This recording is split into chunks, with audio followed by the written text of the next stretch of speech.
సప్తమి, అదేవిధంగా మహాశివరాత్రి ధ్యానం చేసుకోవడం, మహాశివరాత్రి, ఆ తర్వాత అక్షయ తృతీయ, అక్షయమైనటువంటి వైభోగ ఫలితాన్ని దానం చేస్తాం, ఆ దాన ఫలితం.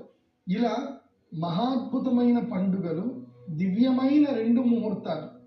అందులోపల అక్షయ తృతీయ, రెండవది వసంత పంచమి, మూడవది మహాశివరాత్రి.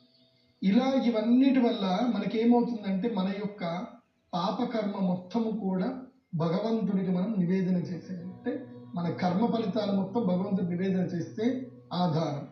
ప్రాక్టికల్గా కనుక చూస్తే ఏం జరుగుతుందో తెలుసా? సూర్యుడి యొక్క విజృంభణ పెరుగుతుంది. సంక్రాంతి తర్వాత క్రమేపీ ఎండవేడి పెరుగుతుంది.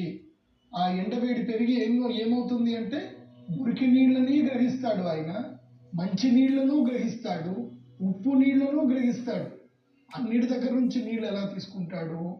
ఎవరెవరైతే మానవులు ఈ 6 నెలల పాటు దైవ సేవ చేస్తారో, ఎవరైతే ధ్యానము, ముఖ్యంగా వసంత పంచమి, శివరాత్రి, అక్షయ తృతీయలో అద్భుతమైనటువంటి యజ్ఞ యాగాది కర్మలు చేస్తారో వాళ్ళ కర్మ ఫలితాలంతా తీసుకుంటాడు స్వామి. తీసుకొని ఏం చేస్తాడు? ఎలాగైతే స్వచ్ఛమైన అమృతమైన నీటిని తిరిగి మేఘాల ద్వారా ప్రసాదిస్తున్నాడో దక్షిణాయనంలో, అలాగే దక్షిణాయనంలో మనకి వరాలు ఇస్తాడు. ఆ దక్షిణాయనం చేసే పండుగ ఏంటి? శ్రావణ శుక్రవారం మొట్టమొదటి పండుగ. లక్ష్మీదేవి మన ఇంటికి వచ్చేస్తుంది. వినాయక వ్రతం, వినాయకుడు మన ఇంటికి వచ్చేస్తాడు. తర్వాత దసరా, తర్వాత దీపావళి. ఎంత అద్భుతమైన పండుగలు చేసుకుంటాం కదా, సెలబ్రేషన్స్. దక్షిణాయనం అంతా సెలబ్రేషన్స్, ఎంజాయ్.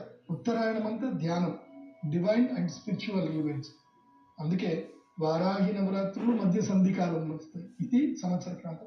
కాబట్టి ఈ సంక్రాంతి పండుగను చక్కగా అందరూ సెలబ్రేట్ చేసుకోండి. సంక్రాంతి పండుగ 3 రోజుల పండుగ. భోగి, సంక్రాంతి, కనుమ. భోగి రోజు ఏం చేయాలి అంటే చక్కగా అభ్యంగన స్నానం చేయాలి.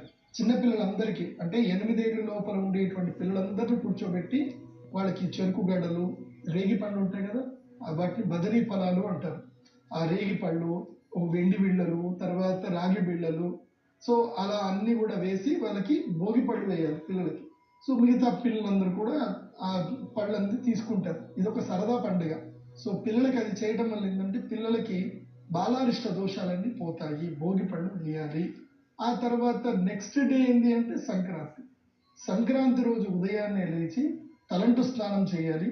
సంక్రాంతి రోజు కూడా తైలాభ్యంగన స్నానం చేయొచ్చు.